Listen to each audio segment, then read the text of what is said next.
বসে আছেন, বারবার দাঁড়িয়ে আছেন। এখানে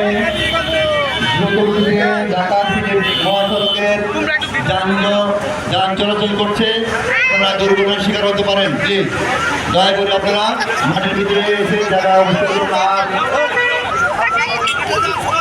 আজকের সবাই অযাচিত কোন ব্যাগ অথবা মাস্ক ব্যবহার না করে উচিত।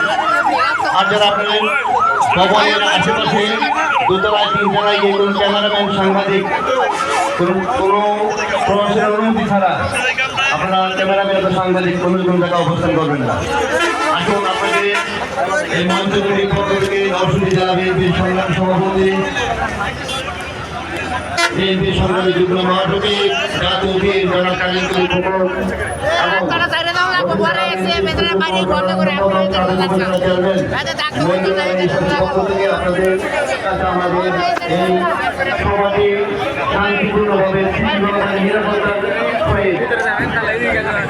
সমাপ্ত করার জন্য আপনাকে সহযোগিতা কামনা করছি। অফিস আপনারা সহযোগিতা করবেন।